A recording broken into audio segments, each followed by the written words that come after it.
ওম শান্তি। আজ 14 জানুয়ারি 2024। অব্যক্ত বাপদাদার মধুর মহাবাক্য। Revise date 14/12/1997। মুরলির সার: ব্যর্থ আর নেগেটিভকে অ্যাভয়েড করে অ্যাওয়ার্ড নেওয়ার যোগ্য হও। আজ বাপদাদা নিজের পরমাত্ম ভালোবাসার যোগ্য আত্মাদের দেখছেন। পরমাত্ম ভালোবাসা হল আনন্দময় দোলা, যে সুখদায়ী দোলায় তোমরা সদা ঝুলতে থাকো। পরমাত্ম ভালোবাসা অনেক জন্মের দুঃখকে 1 সেকেন্ডে সমাপ্ত করে দেয়। পরমাত্ম ভালোবাসা সর্বশক্তি সম্পন্ন, যা নির্বল আত্মাদের শক্তিশালী বানায়। তোমরা কত অল্প আত্মা এমন শ্রেষ্ঠ পরমাত্ম ভালোবাসার যোগ্য। এমন শ্রেষ্ঠ সুযোগ্য আত্মাদের দেখে দেখে বাপ দাদা প্রসন্ন হন। বাবা যেমন প্রসন্ন হন, ঠিক তেমনি বাচ্চারাও উৎফুল্ল হয়, কিন্তু নম্বর ক্রমে। বাপ দাদা তো তার হৃদয় থেকে বাচ্চাদের এই বরদানই দেন যে সদা পরমাত্ম ভালোবাসার দোলায় দুলে অবিনাশী রত্ন ভব। এই ভালোবাসার দোলা থেকে মনরূপী পা নিচে করো না, কেননা সারা বিশ্বের আত্মাদের মধ্যে তোমরা পরমাত্মার পরম আদরের, তোমরা প্রিয়। তাই তো বাপদাদা এই বাচ্চাদের আশিস দিয়ে থাকেন, এই পরমাত্ম অনুরাগে লাভলীন থাকো।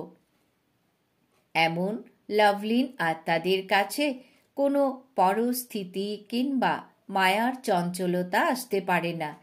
নিচে যখন পা রাখো তখন মায়াও বিভিন্ন খেলা খেলতে আসে, ভিন্ন ভিন্ন রূপ ধারণ করে আকর্ষণ করে। লাভলীন আত্মাদের সর্বশক্তির সামনে মায়া চোখ তুলেও তাকাতে পারে না। তোমাদের তৃতীয় নয়ন, জ্বালামুখী নয়ন, মায়াকে শক্তিহীন করে দেয়। সুতরাং তোমরা সবাই যে বিশেষ আত্মারা রয়েছ, ব্রাহ্মণ জন্ম হওয়ার সাথে সাথেই সকলের বাপ দাদার দ্বারা তৃতীয় নয়ন প্রাপ্ত হয়েছে। কিন্তু বাবা দেখেন, কখনো কখনো অনেক পরিশ্রমের পুরুষার্থ করতে করতে বাচ্চাদের তৃতীয় নয়ন ক্লান্ত হয়ে যায় এবং ক্লান্ত হওয়ার কারণে বন্ধ হয়ে যায়। মায়ারও দেখার চোখ অতি দূরদর্শী সম্পন্ন, দূর থেকে দেখে নেয়। এখন তো মায়াও বুঝে গেছে যে এখন তার রাজত্ব প্রায় শেষ হয়ে এসেছে। সেই জন্য মায়াতে ঘাবড়ে যেও না, খুশির সাথে সর্বশক্তির আধারে তাকে বিদায় দাও। আসার চান্স দিও না, বিদায় দাও। সেও ব্রাহ্মণ আত্মাদেরকে, শ্রেষ্ঠ আত্মাদেরকে আঘাত করতে করতে ক্লান্ত হয়ে গেছে। তোমরা নিজেরা দুর্বলতার কারণে মায়াকে আহ্বান জানাও, তাই তো সেও চান্স নিয়ে নেয়। এখন শক্তিহীন হয়ে গেছে। তোমাদের সকলের অনুভব কি বলে? এখন মায়ার মধ্যে আগেকার মতো শক্তি আছে? তার মধ্যে শক্তি রয়েছে নাকি তোমরা শক্তিশালী? সে তো ট্রায়াল করবে, কেননা তোমরাই তাকে আমন্ত্রণ করো। তাহলে সে কেন চান্স নেবে না? কেন শক্তিহীন হও? বাবার এটা কোশ্চেন যে তোমরা মাস্টার সর্বশক্তিমান নাকি না। সবাই মাস্টার সর্বশক্তিমান? কখনো কখনো সর্বশক্তিমান হও নাকি সদা সর্বশক্তিমান? কি তোমরা সদা শক্তিশালী? তাহলে মায়াকে বলবে কি এখন যাও? তোমরা তাকে ডেকো না। বাবা মায়াকে বলেন এখন সমাপ্ত করো, তো মায়া বলে যে আমাকে আহ্বান করে। তাহলে বাবা কি করবেন? যদি কোনো ধরনের দুর্বলতা হতে পারে, তা মনে বা বচনে অথবা সম্বন্ধ সম্পর্কে আসে, তবে বুঝবে মায়াকে আমন্ত্রণ জানিয়েছ। আমন্ত্রণের ভাইব্রেশন খুব তাড়াতাড়ি তার কাছেও পৌঁছায়। এখানে মহা উৎসব তো খুব ভালো করে উদযাপন করছো, কিন্তু উৎসাহ যেন সদা থাকে। সেই জন্য উৎসব পালন করছো। এই বছর অনেক উৎসব পালন করছো, তাই না? এই গ্রুপে ঈশ্বরীয় সেবার আদি রত্ন ভ্রাতাদের সম্মান সমারোহ তথা টিচার্স ভগিনীদের সিলভার জুবিলির কার্যক্রম রাখা হয়েছে। বাবা বলেন, সব গ্রুপের মধ্যে উৎসব পালন করছে, তাই তো বাবা মনে করেন যে এই বছর উৎসব উদযাপন করা অর্থাৎ মায়াকে বিদায় দেওয়া। এমন নয় যে গোল্ডেন ওড়না পরে বসে গেলে, গোল্ডেন ওড়না মানে গোল্ডেন এজেড হওয়া।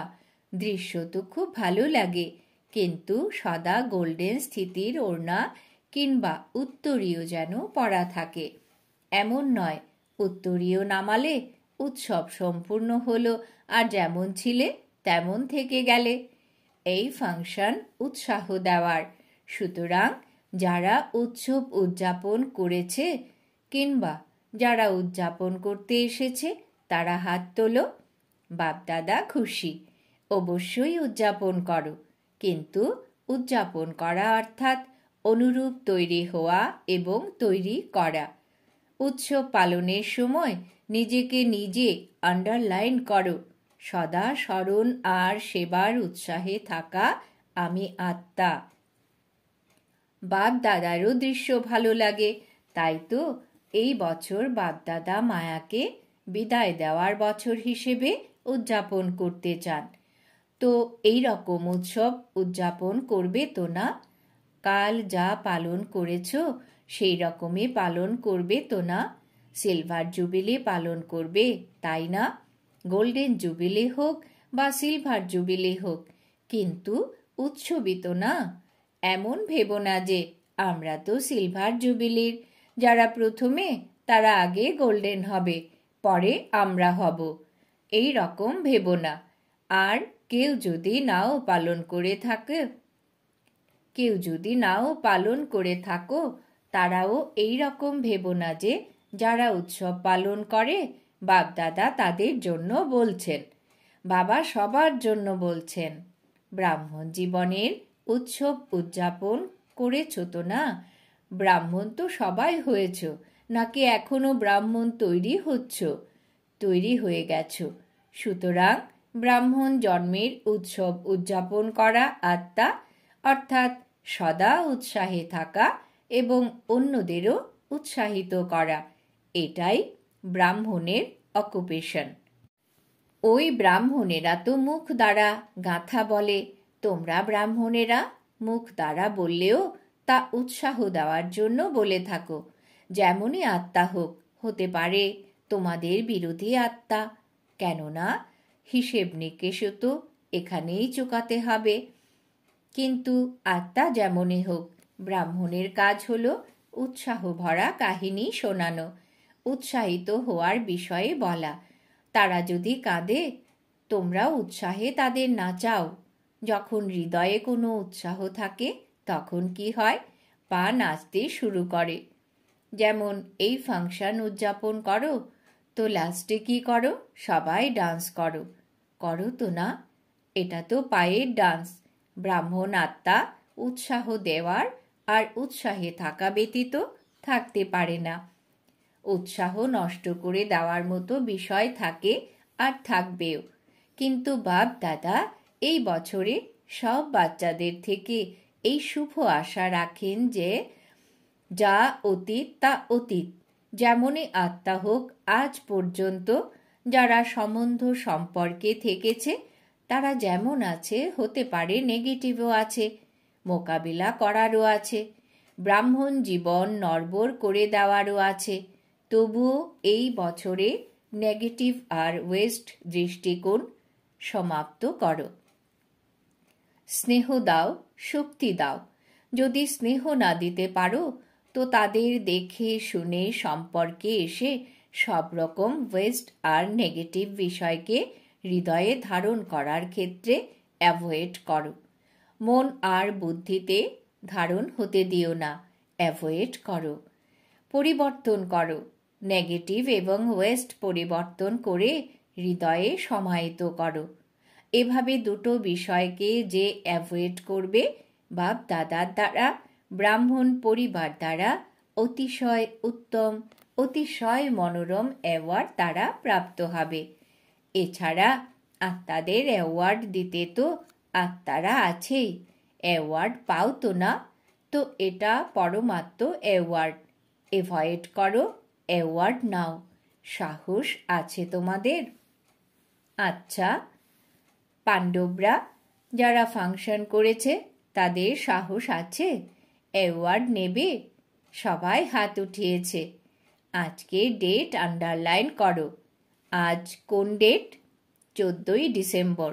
সুতরাং প্রতি মাসের 14 তারিখ নিজেকে চেক করো। আচ্ছা, সিলভার জুবিলির যারা মনে করো অ্যাওয়ার্ড নেবে তারা হাত তোলো।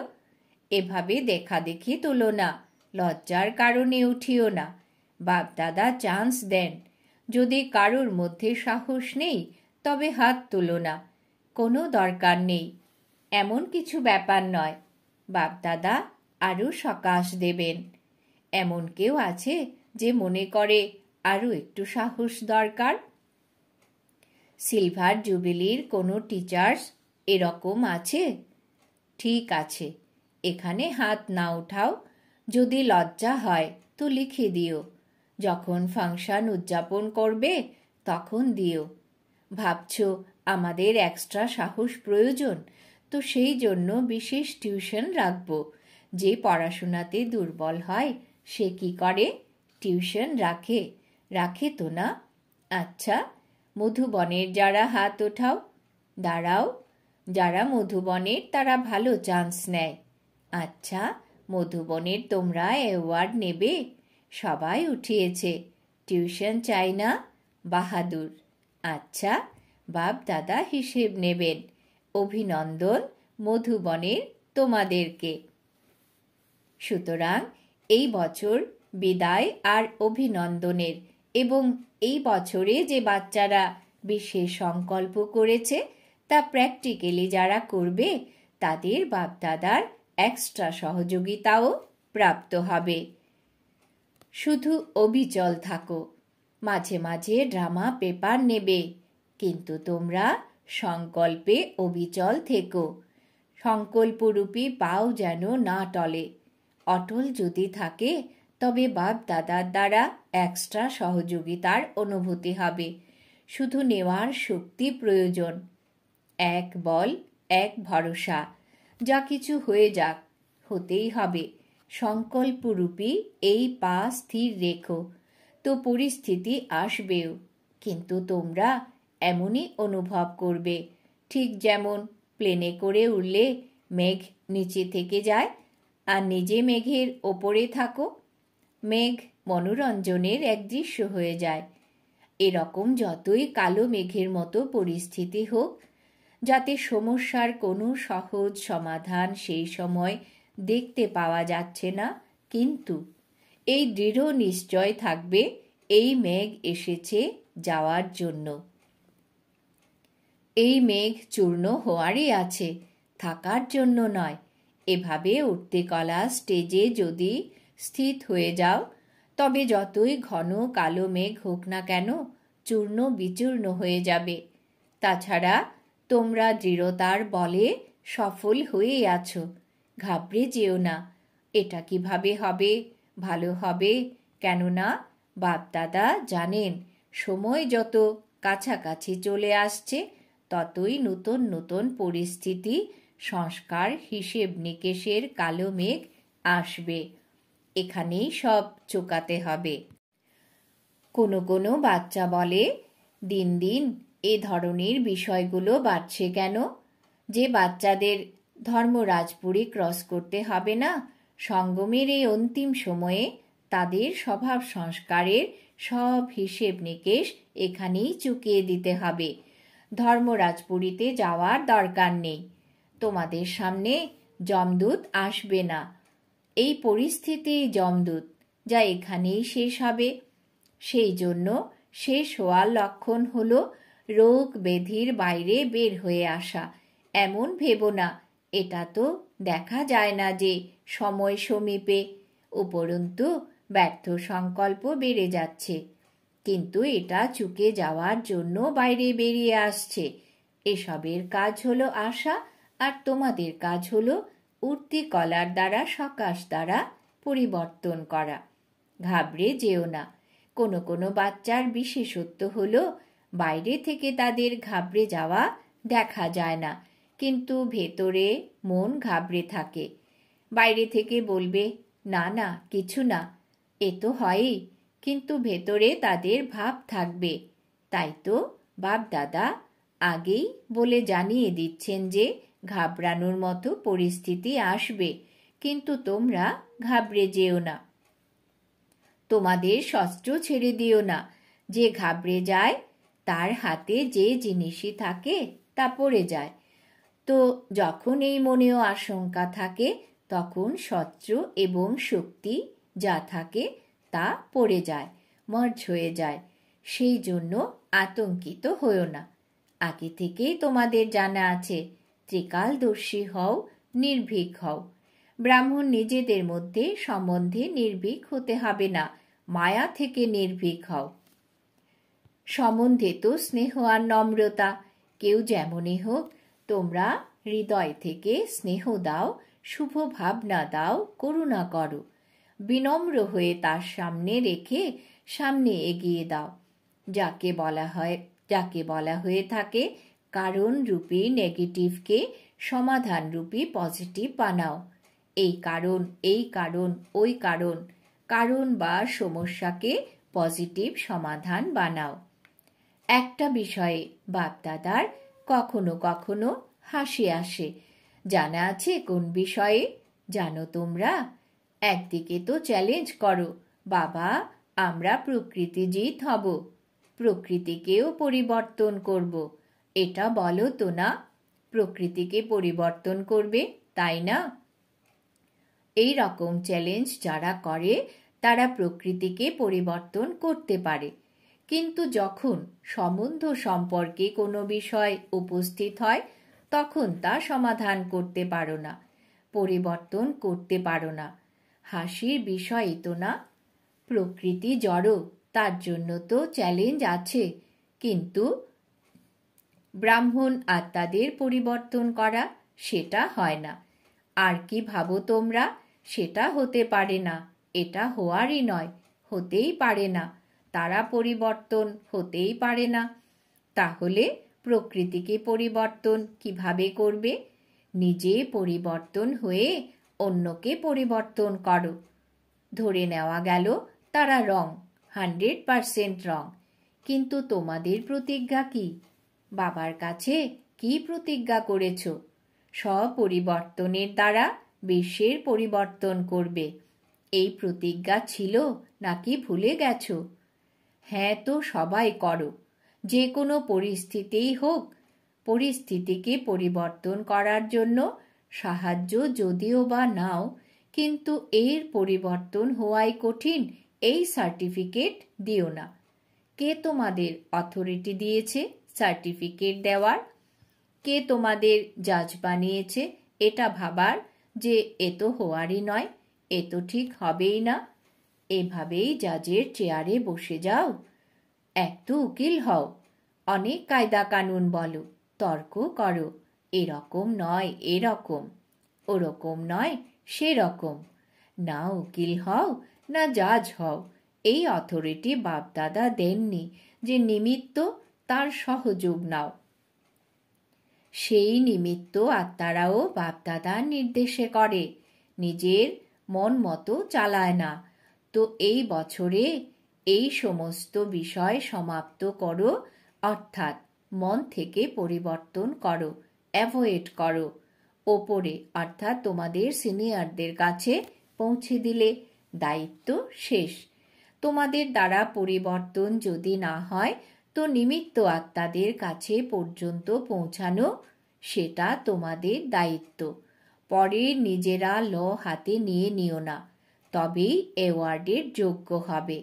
সুতরাং সদা উৎসাহে থাকো আর উৎসাহ বাড়াও। এই স্মৃতিতে বাপদাদা ইমার্জ করেছেন। যখন নিজে উৎসাহে থাকবে তখন সবাইকে হাতে হাত অর্থাৎ মনের স্নেহের হাত নিয়ে নাচবে, খুশি থাকবে। স্থূল হাত নয়, মন থেকে স্নেহের সহযোগের হাত। একেই হাতে হাত মেলানো বলা হয়। স্নেহ কি করতে পারে না, আর এটা পরমাত্ম স্নেহ, পরমাত্ম প্রীতি, সেটা কি না করতে পারে? ব্রাহ্মণ ডিকশনারিতে অসম্ভব নেই।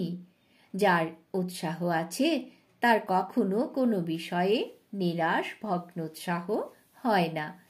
আচ্ছা, চতুর্দিকের পরমাত্ম ভালোবাসার সুখময় আনন্দময় দোলায় দুলতে থাকা লাকি আর লাভলি আত্মাদের সদা দৃঢ় সংকল্পের দ্বারা সমাধান স্বরূপ শ্রেষ্ঠ আত্মাদের সদা পরমাত্ম অ্যাওয়ার্ড নেওয়ার যোগ্য হিরো পাঠধারী আত্মাদের সদা বাপ দাদার লালন পালনের রিটার্ন দেওয়া বাবার হৃদয় সিংহাসনাসীন আত্মাদের বাপ দাদার পদম গুণ অগণিত থেকেও বেশি স্মরণ স্নেহ আর নমস্কার। আমরা আত্মারূপী বাচ্চারা আমাদের অতি প্রিয় বাপ দাদাকে জানাই স্মরণের স্নেহ সুমন নমস্কার। বরদান। বাবা আজ বরদান দিয়েছেন, পিউরিটির রয়্যালিটির দ্বারা শ্রেষ্ঠ জীবনের ঔজ্জ্বল্য দেখিয়ে বিশেষত্ব সম্পন্ন ভব। পিউরিটির রয়্যালিটির দ্বারা শ্রেষ্ঠ জীবনের ঔজ্জ্বল্য দেখিয়ে বিশেষত্ব সম্পন্ন ভব। ব্যাখ্যা: ব্রাহ্মণ জীবনের বিশেষত্ব হল পিউরিটির রয়্যালিটি। যেভাবে রয়্যাল ফ্যামিলির যারা, তাদের মুখ আর আচার আচরণে বোঝা যায় যে ইনি কোনো রয়্যাল কুলের, ঠিক সেইভাবেই ব্রাহ্মণ জীবনের পরখ পিউরিটির দ্যুতি দ্বারা হয়।